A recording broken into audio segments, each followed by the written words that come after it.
بسم اللہ الرحمن الرحیم۔ السلام علیکم ناظرین، آج جو واقعہ ہم بیان کرنے جا رہے ہیں وہ قرآن مجید کے دوسرے پارے سورہ بقرہ کی آیت نمبر 243 میں بیان ہوا ہے۔ یہ قرآنی واقعہ شروع کرنے سے پہلے آپ سے گزارش ہے کہ آپ ہمارے چینل نصیحت کو سبسکرائب کر لیں اور ساتھ والے بیل آئیکن کو پریس کر دیں۔ جزاک اللہ۔ یہ حضرت حزقیل علیہ السلام کی قوم کا ایک بڑا ہی عبرت انگیز اور انتہائی نصیحت آمیز واقعہ ہے۔ آپ ذوالکفل بھی کہلاتے ہیں۔ مردوں کے زندہ ہونے کا واقعہ اس طرح ہے کہ بنی اسرائیل کی ایک جماعت جو حضرت حزقیل علیہ السلام کے شہر میں رہتی تھی، شہر میں طاعون کی وبا پھیل جانے سے ان لوگوں پر موت کا خوف سوار ہو گیا اور یہ لوگ موت کے ڈر سے سب کے سب شہر چھوڑ کر ایک جنگل میں بھاگ گئے اور وہیں رہنے لگے۔ تو اللہ تعالیٰ کو ان لوگوں کی یہ حرکت بہت زیادہ ناپسند آئی، چنانچہ اللہ تعالیٰ نے ایک عذاب کے فرشتے کو اس جنگل میں بھیج دیا، جس نے ایک پہاڑ کی آڑ میں چھپ کر اور چیخ مار کر بلند آواز سے یہ کہہ دیا کہ موتو، یعنی تم سب مر جاؤ۔ اور اس مہیب اور بھیانک چیخ کو سن کر بغیر کسی بیماری کے بالکل اچانک یہ سب کے سب مر گئے، جن کی تعداد 70,000 تھی۔ ان مردوں کی تعداد اس قدر زیادہ تھی کہ لوگ ان کے کفن اور دفن کا کوئی انتظام نہ کر سکے اور ان مردوں کی لاشیں کھلے میدان میں بے گور و کفن 8 دن تک پڑی پڑی سڑنے لگیں اور بے انتہا تعفن اور بدبو سے پورے جنگل بلکہ اس کے اطراف میں بدبو پیدا ہو گئی۔ کچھ لوگوں نے ان کی لاشوں پر رحم کھا کر چاروں طرف سے دیوار کھڑی کر دی تاکہ یہ لاشیں درندوں سے محفوظ رہیں۔ کچھ دنوں کے بعد حضرت حزقیل علیہ السلام کا اس جنگل میں ان لاشوں کے پاس گزر ہوا تو اپنی قوم کے 70,000 انسانوں کی ایسی موت اور بے گور و کفن لاشوں کو دیکھ کر رنج اور غم سے ان کا دل بھر گیا۔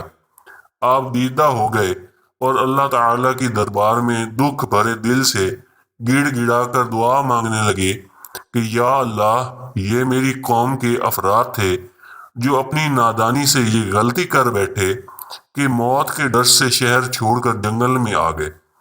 یہ سب میرے شہر کے باشندے ہیں، ان لوگوں سے مجھے پیار تھا اور یہ لوگ میرے دکھ سکھ کے شریک تھے۔ افسوس کہ میری قوم ہلاک ہو گئی اور میں بالکل اکیلا رہ گیا۔ اے میرے رب، یہ وہ قوم تھی جو تیری حمد کرتی تھی اور تیری توحید کا اعلان کرتی تھی اور تیری کبریائی کا خطبہ پڑھتی تھی۔ آپ بڑے سوز دل کے ساتھ دعا میں مشغول تھے کہ اچانک آپ پر یہ وحی اتر پڑی کہ اے حزقیل علیہ السلام، آپ ان بکھری ہوئی ہڈیوں سے فرما دیجئے کہ اے ہڈیوں، بے شک اللہ تعالیٰ تم کو حکم فرماتا ہے کہ تم اکٹھا ہو جاؤ۔ یہ سن کر بکھری ہوئی ہڈیوں میں حرکت پیدا ہوئی اور ہر آدمی کی ہڈیاں جمع ہو کر ہڈیوں کے ڈھانچے بن گئے۔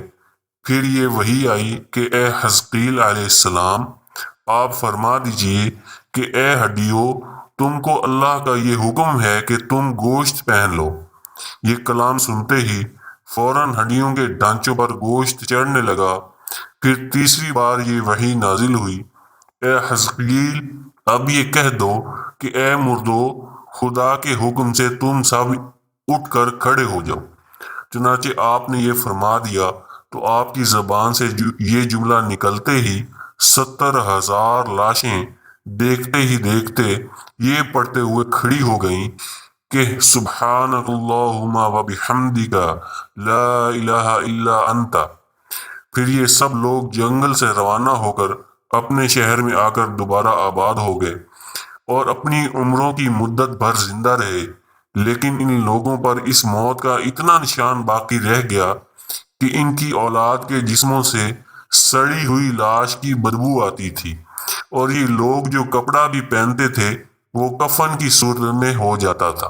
اور قبر میں جس طرح کفن میلا ہو جاتا تھا، ایسا ہی میلا پن ان کے کپڑوں پر نمودار ہو جاتا تھا۔ چنانچہ یہ اثرات آج تک ان یہودیوں میں پائی جاتے ہیں جو ان لوگوں کی نسل سے باقی رہ گئے۔ ناظرین، بنی اسرائیل کے اس واقعے سے ہمیں کیا نصیحت ملتی ہے؟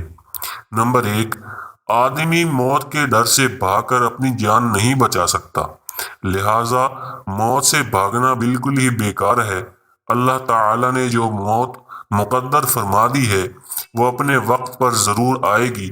نہ ایک سیکنڈ اپنے وقت سے پہلے آ سکتی ہے، نہ ایک سیکنڈ بعد آئے گی۔ لہٰذا بندوں کو لازم ہے کہ اللہ تعالی کی رضا پر راضی رہ کر صبر اور شکر کرتے رہیں، اور خواہ کتنی ہی وبا پھیلے یا گھمسان کا رن پڑے، اطمینان اور سکون کا دامن اپنے ہاتھ سے نہ چھوڑیں، اور یہ یقین رکھیں کہ جب تک میری موت نہیں آتی مجھے کوئی نہیں مار سکتا، اور نہ میں مر سکتا ہوں، اور جب میری موت آ جائے گی تو میں کچھ بھی کروں، کہیں بھی چلا جاؤں، بھاگ جاؤں یا ڈٹ کر کھڑا ہو جاؤں، میں کسی حال میں بچ نہیں سکتا۔ اس آیت میں خاص طور پر مجاہدین کو ہدایت کی گئی کہ جہاد سے گریز کرنا یا میدان جنگ چھوڑ کر بھاگ جانا ہرگز موت کو دور نہیں کر سکتا۔ لہٰذا مجاہدین کو میدان جنگ میں دل مضبوط کر کے ڈٹے رہنا چاہیے، اور یہ یقین رکھنا چاہیے کہ موت کے وقت سے پہلے مر نہیں سکتا، نہ کوئی مجھے مار سکتا ہے۔ یہ عقیدہ رکھنے والا اس قدر بہادر اور شیر دل ہو جاتا ہے کہ خوف اور بزدلی کبھی اس کے قریب نہیں آتی، اور اس کے پائے استقلال میں کبھی بال برابر بھی کوئی لغزش نہیں آ سکتی۔ اسلام کا بخشا ہوا یہی وہ مقدس عقیدہ ہے کہ جن کی بدولت مجاہدین اسلام ہزاروں کفار کے مقابلہ میں تنہا پہاڑ کی طرح جم کر جنگ کرتے تھے، یہاں تک کہ فتح مبین ان کے قدموں کا بوسہ لیتی تھی، اور وہ ہر جنگ میں کامیاب ہو کر اجر عظیم اور مال غنیمت کی دولت سے مالا مال ہو کر اپنے گھروں میں اس حال میں واپس آتے تھے کہ ان کے جسموں پر زخموں کی کوئی خراش بھی نہ ہوتی تھی، اور وہ کفار کے لشکروں کا صفایا کر دیتے تھے۔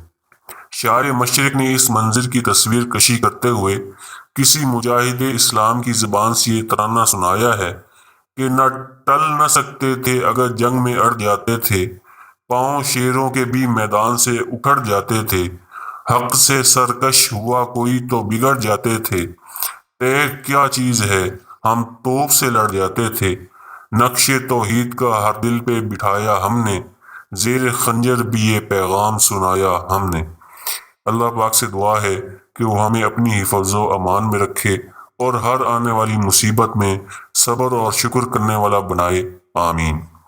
ناظرین، آپ سے گزارش ہے کہ آپ ہماری اس ویڈیو کو لائک اور شیئر کریں، اور ہمارے چینل نصیحت کو سبسکرائب کر دیں۔ جزاک اللہ۔